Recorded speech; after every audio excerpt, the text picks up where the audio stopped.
오늘 강의가 다음 주 강의까지까지, 다음 주 강의까지 굉장히 중요합니다. 그러니까 이제 이 강의를 준비하다 보면은 한 명심보감 강의가 한 5개 정도가 이렇게 쏟아져 들어가는데 거기에 아주 중요한 내용들이 다 들어가 있다. 그래서 파워 휴즈에 대한 것도 이제 전력 휴즈에 대한 것도 명심보감 강의를 가지고 전번에 쭉 얘기를 했어요. 그래서 이번 주에 그 내용을 들여다보게 되면은 그 내용 다 안에 들어가 있어요. 그래서, 전전번 주에 강의, 그러니까 제가 이탈리아 가기 전에 강의한 내용은 이제 명심보감 가지고 쭉 강의한 내용을 들여다봤고, 지금 보게 되면은 이 내용에서 얘기하는 내용들은 거기에서 이제 이렇게 조금, 이렇게 좀 얕게 몇 가지만을 얘기하고 있기 때문에 굉장히 간단한 얘기를 하고 있다. 그래서 여기서 이제 예상 문제를 보게 되면은 개폐기의 종류를 들고 크게 분류하고 설명해라. 차단기의 정격에 대해서 아는 바를 설명해라. 휴즈의 성능 3가지를 들어 설명하라. 전력 휴즈의 차단기, 뭐 동작 특성, 뭐 이게 쭉 있죠. 그래서 사고의 파급을 받고 변전실에서 이제 그 전기에서 만약에 그 변전소나 이런 데서 사고의 파급을 맞으려면 이 파워 휴즈만큼 정말 정확하고 에러가 없는 것이 없다. 굉장히 중요한 거라고 그랬어요. 그래서 파워 휴즈가 그 차단기에서는 가장 보배다. 그런 얘기를 앞에서 쭉 했고, 유입 차단기, 자기 차단기, SF6 차단기에 대한 그 차단기 메커니즘을 제가 다 얘기를 했고, 그 전력 휴즈에서는 3개의 영역이 있는데, 완전 보호 영역, 비보호 영역, 그 다음에 그 불안전 영역 해가지고, 그 부분을 좀 여러분한테 중요한 부분 얘기했고, 그래프에서 이제 0.01초의 한계, 그 다음에 IEE에서는 10세컨드에 대한 한계, 그 곡선의 그 반비례적인 거, 그 다음에 반비례적이지 않은 거, 이런 거에 대한 의미, 그래서 한류형과 비한류형의 이해, 뭐 이런 것들도 다 한 거예요. 그래서 그 내용을 이제 들여다보면 우리가 이제 알 수 있는 것들이지, 이제 장점, 단점이 다 알 수 있어요.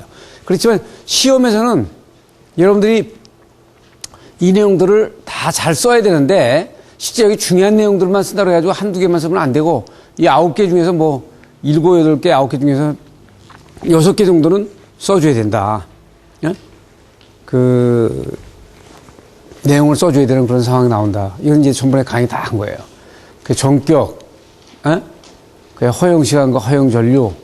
그래서 이게 한류형이라는 거는 이게 차단기가 8개 사이클이면은 보통 5사이클에서 끊어지는데, 지금 비한류형 휴즈 같은 경우는 2분의 1 사이클, 한류형 같은 경우는 약 4분의 1에서 8분의 1 사이클에서 끊어진다. 이 에너지 양은 엄청난 거다. 그랬죠? 오케이? 그죠? 이거 배운 거예요. 한 거를, 그러니까 이제 명심보감에 보면 여기저기에서 가장 엑기스만을 띄워다가 여기다 갖다 놓고서 이렇게 설명을 하고 있기 때문에 굉장히 설명을 하고 있고, 그래서 0.01초가 굉장히 중요한 의미다. 0.01초 이하에서는 어떤 그래프를 그릴 수가 없는 거예요. 그 제가 이 3가지 영역 얘기를 했고, 그래서 이제 차단기와 이 휴즈와의 그 곡선의 관계. 그러니까 휴즈는, 대개 휴즈 쪽에 전력 휴즈는 단락전류를 커버를 하고, 이 차단기는 그 임무를, 그 과부하에다가 임무를 준다. 그러니까 어떤 그 분전반을 만들거나 큐비클을 만들었을 때 차단기를 넣고 이 휴즈를 넣게 되면 그 임무가 다르다. 주어진 임무가 다르다. 그러니까 그 주어진 임무를 그 구분을 해가지고 그 정리를 해야 되는 게 굉장히 중요하다. 이거 얘기했어요. 아주 기본적인 건데 이런 것들을 제대로 안 해놔가지고 실제 현장에 가보면 상당히 문제가 발생이 되는 부분을 많이 볼 수 있어요. 자, 그래서 이거 설명했고요.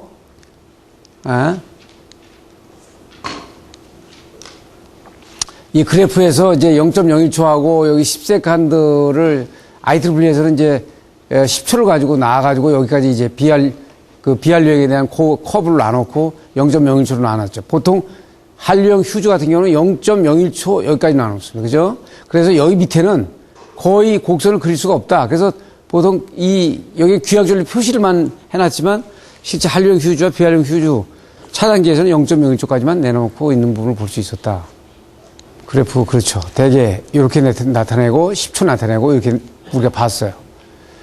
그 배선용 차단기는 여기 지금 칠판이 없어 그런데 A12는 에어 서킷 브레이커나 V12는 센서가 있고 구동부가, 그러니까 CT나 PT가 있고 구동부가 있고 구동부에서 다시 에너지를 줘가지고 트리코일을 동작을 시켜야 되기 때문에 세 개의 메커니즘이 들어가는데 MC12는 열동형 코일이 있어가지고 바로 거기서 동작을 하는 거예요. 그러니까 순시 특성이 이 V12나 A12보다는 상당히 빠르다. 그러니까 세 가지 영역을 거치지 않고 열동형에서 그냥 바로 떨어지니까. 그래서 그 대신 이제 이 MC12를 가지고 몰디드 서킷, 카렌트 서킷 브레이커 해가지고 MC12인데 이 MC12의 그 케이스케이드 보호하는 방식들, 그 다음에 단계적으로 넣는 것들, 이런 것들을 이제 주로 놓는 부분을 여기다 설명을 하고 있어요. 근데 MC12에서 한시 요소는 있을 수가 없지. 근데 이제 한류 요소를 붙이면은 어떻게 되면 MC12에다가 열동형 휴즈에다가, 열동형 그 코일 쪽에 말단에다가 뭐 휴즈를 단다든지, 그 다음에 열동형 휴즈가 탈착이 됐든지 이런 식으로 다 해가지고 놓는 방법이 있는데 상당히 정확도가 떨어지죠. 휴즈에 비해서는. 그리고 영구 휴즈가 부착된 차단기다. 이렇게 되면 이건 이제 한류형 기능 갖다 집어넣은 거예요. 차단기에다가 아주 영구형 휴즈를 갖다 부착을 해놓으면 단락용까지를 갖다 붙여놓은 거죠. 그래서 여기에 이제 크로스 오버 포인트라는 게 나오는데 굉장히 중요한 내용입니다. 그러니까 예를 들어서 요게 비한류형 차단기, 일반 MCB나 이런 것들은 이제 요 코스는 무슨 영역이라 그랬어요? 요 정도의 영역이 오면. 요거 단락 영역입니다, 이게. 그러니까 대개 MCB는 임무가 여기까지만 동작을 하도록 되어 있는 임무예요. 그러니까 여기서는 동작을 안 하고 여기 단락 영역에서는 거의 한 0.1초 이렇게 아주 높은 영역에서 움직이기 때문에 이게 잘 정리가 안 되지. 그래서 여기서 이제 파워 휴즈가 막아주도록 이렇게 되어 있는 거죠. 앞에 제가 설명한 내용과 다 같습니다. 그러니까 되게 이 파워 휴즈를 뒤쪽에다 놔가지고 후보에다가 놔둔다. 예? 그래서 보통 MCB가 있으면은 MCB, ACB, 그 다음에 휴즈 이렇게 놓는다 이거죠. 여기는 의미가 다 있다. 그러니까 여기 ACB나 VCB는 센서를 거쳐서 PT를 거쳐서 리레이를 거쳐서 그 다음에 구동부로 가니까 이게 상당히 시간이 많이 걸리죠. 그러면 MCB 같은 경우는 요 곡선 밑으로 다 들어가줘야 되고 요 밑에 MCB는 요 곡선 밑으로 들어가줘야지. 그러면 이것이 만약에 위쪽에 파급을 막기 위해서는 한령 여기다 휴즈를 여기다 놔놓고 만약에 여기에서 또 이제 이쪽에서 사고를 이쪽까지 파급을 막고 싶으면 여기다가 한령 휴즈를 놔놓으면 막을 수 있죠. 그래서 지금 보신 것처럼 맨 말단, 그 다음에 중단, 그 다음에 상단 이런 식으로다가 곡선이 정리가 돼줘야 된다. 그래서 지금 보시면은 이게 만약에 이런 곡선이 있으면 이거는 맨 말단에 있는 거고 그 다음에 위로 올라갈수록 윗단으로 가고 도저히 여기서 이제 단락전류 못 막을 경우에 단락전류 휴즈를 요 정도의 곡선에다가 갖다 놓으면은 이 적정한 배치가 되겠다는 것이 지금까지 우리가 쭉 배워온 거예요. 그래서 이걸 갖다가 이제 단계적으로 다 떨어뜨리게 하기 위해서 이걸 케이스케이드화 할 수 있는데 이거는 당연히 케이스케이드화를 하려면 꼭 같은 회사의 제품을 가지고 암페어 프레임과 암페어 트립이 일정하게 돼 있어도 다른 회사 거는 조금씩 그 특성들이 다르니까 이걸 갖다가 분리를 해서 단계적으로다가 같은 회사 거로다가 케이스케이드화를 해야 될 거다. 그러니까 케이스케이드화라는 건 적은 물 막는 거, 조금 더 큰 물 막는 거, 그 다음에 큰 물 막는 거를 뚝을 만들어 놓는 거, 뚝을. 근데 그 뚝은 같은 회사 거로 다 막아야 된다 이거지. 그러니까 제가 저번에 변압기 때 말씀드린 것처럼 똑같은 변압기라도 같은 회사에서 나와도 심지어는 같은 시간에 같은 날 만들어도 퍼센트 임피던스를 100% 정확하게 맞추기가 힘들다. 아주 자동으로다가 감고 하더라도 상당히 그런 부분에서는 어려운 부분이 있어요. 그러니까 실질적으로다가 같은 회사 거로 해줘야 이 케이스케이드에 대한 목표를 달성할 수 있다는 거예요. 그러니까 이게 이제 1단계, 2단계, 3단계 이렇게 할 수 있죠. 여기에 대한 들어가는 에너지에 대한 부분은 이렇게 이제 우리가 수식으로 볼 수 있는 거고. 그리고 이제 만약에 이 그림도 굉장히 중요한 그림인데 이 차단기와 휴즈를 같이 병렬을 이렇게 이제 해가지고 어떤 보호 곡선을 한다면 휴즈에는 세 가지 영역이 있다 그랬죠. 그러니까 만약에 이 안전 통역 영역, 통전 영역, 그 다음에 완전 보호 영역, 불안전 영역이 여기까지인데 요거를 불안전 영역을 이렇게 넓게 봤으면은 실제 여기에 과부하 곡선이 오는 요 포인트가 이 휴즈의 동작 곡선 이내하고 만나면 안 된다는 거예요. 아시겠어요? 그렇죠? 그러니까 한류형 휴즈는 항상 휴즈는 용량을 어떻게 한다? 네? 용량을 과부하보다는 거의 2배 이상을 크게 놔야 돼요. 아시겠죠? 그러니까 이것이 휴즈를 과부하용으로다가 사용하면 안 된다고. 네? 그러니까 휴즈는 항상 단락용으로 써야 돼. 저압에서는 이제 통용 휴즈 써가지고 뭐 일반적으로 과부하도 쓰고 그러면 그렇게 되면 어떻게 돼요? 그 통용 휴즈 용량을 보통 2배 이상으로 나눠야 된다고. 2배, 3배를 나눠야지. 예? 그러니까 요 곡선이 여기서 만나지 않고, 이거 단락점에서 만나는 거거든요. 여기서 만나면 과부하 때 끊어져 버려. 휴즈가 다 과부하 때 끊어져 버리면 이게 안 되죠. 그죠? 그러니까 굉장히 멀찌감치 갖다 놔야 되는 그런 부분이다. 이게 동작 협조의 가장 중요한 부분들을 설명하는 거예요. 예, 그 부분들이 굉장히 중요한 부분이고, 그 다음에 전동기의 기동 전류 때는 전동기의 인러시 카렌트, 그러니까 기동할 때 보통 한 700까지 이렇게 흐를 수 있잖아요. Y델타가 아닌 경우에는.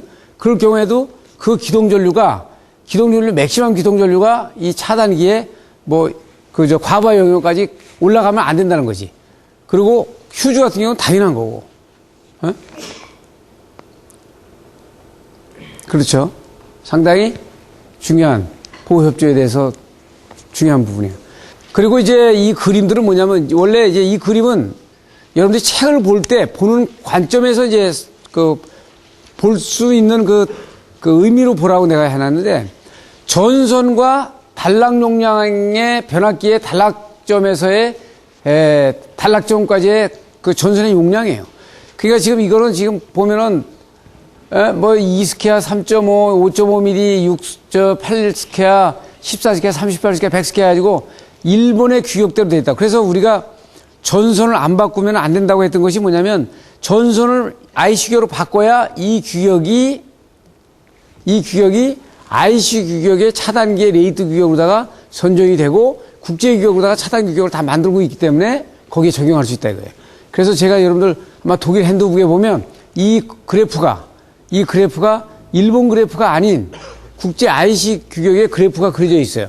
그러니까 그건 뭐냐면, 이 전선에 변압기에서의 단락점까지의 거리에서의 만약에 2mm짜리 전선이면은 단락점에서의 만약에 여기 메타가 한 10m 하면은 1000A가 흐르는 게, 만약에 2m 정도 되면은 이게 3000A가 흐르는 거예요. 그게 뭐냐면, 전선이 짧으면 어떻게 돼 있어요? 뭐가 적어요? 임피던스가 적죠? 예? 임피던스가 적으니까 단락절류가 큰 거예요. 전선이 크면은 임피던스가 크니까 단락절류가 적은 거지. 그러니까 이 그래프를 가지고 보는 방법을 봐라는 얘기야. 지금 이거는 우리 국내 전선하고는 지금 그래프가 안 맞습니다. 그렇지만 패턴은 거의 비슷하다 이거야. 그 그래프를 지금 보여드리고 있고, 그 다음에 이제 누전 차단기가 나옵니다. 제가 이제 옛날 때 여러분들이 아마 3장에 기술계산 핸드북 3장 맨 뒤에를 보세요. 226페이지 보면 예상 문제 13이 나옵니다. 그래서 피뢰침에 대해서 국내 규정 NFPA IC 규정을 세부 항목을 들어 설명하라, 이런 문제가 나와 있죠. 그래서 현재 일본에서 사용하고 있는 이렇게 쓴 거는 제가 이걸 바꾼 거예요. 다 수정을 하면서. 그러니까 한국이 만약에 다중 접지로 가게 되면은 누전 차단기는 이제 필요 없다는 걸 여러분들한테 말씀드렸고, 누전 차단기가 전선하고 누전 차단기가 설치되어 있을 때 변압기와의 관계, 이것도 아주 소용량이기 때문에 그래프가 좀 밑으로 내려가는 부분을 볼 수 있어요. 그래서 이 그래프를 한번 보시라고 한 거고, 이 누전 차단기는 지금 현재 거의 분전반 그러면 누전 차단기를 설치 안 하면은 저희가 안 나올 정도로 이렇게 이제 나와 있는데, 잘 아시잖아요. 거의 두 상이 있으면은 한 상이 지락이 생겨가지고 상바란스가 깨진 거를 ZCT에서 잡아가지고 차단기에 그 트리 구동부를 동작을 시켜서 그 떨어뜨리게 하는데 보통 30mA 이상이 됐을 때 0.03세컨드 이내로 떨어뜨리게 하면 되겠다. 상당히 비접지에서는 왜 그러냐면 비접지에서는 지락전류가 잘 흐른다 그랬어요? 안 흐른다 그랬어요? 예? 지락전류가 안 흐르죠. 그죠? 지락전류가 안 흐르기 때문에 미수의 전류를 상바란스를 검출해가지고 단락을 시키게 되면 차단을 시키게 되면 그 피 누출자가 상당히 그 감전 보호에 그 상당히 큰 효과를 보는 건 사실이에요. 근데 다중 접지가 돼버리면 몇 미리암페어가 아니라 몇 암페어, 몇십 암페어가 흘러버리기 때문에 이 그 누전 차단기보다는 차단기로서의 그 보호를 하는 것이 이제 상당히 현실적으로 맞아지고 누전 차단기가 작동을 안 하는, 그러니까 그것이 상바란스가 안 깨지기 때문에 자중 접지가 되면 상바란스가 안 깨지기 때문에 그 동작을 안 한다는 거를 이제 많은 부분에서 강의해서 제가 강의를 한 거예요. 그래서 누전 차단기의 이제 회로도를 우리가 볼 수 있고, 이 누전 차단기에 그 접지 변압기를 놔서 요거 지금 똑같은 우리가 GPT 했던 거를 우리가 어떻게 보면 3300이나 6600V의 누전 차단기라는 거는 SCR을 이용한 GPT하고 SCR을 이용한 차단기가 누전 차단기가 똑같은 거예요. 그게 22,3300V의 누전 차단기다 이거야. 그러면 저압의 누전 차단기는 그냥 ZCT로 해가지고 차단을 시키는 거고. 그러니까 여기에 우리가 배웠던 그 오픈 델타로 해가지고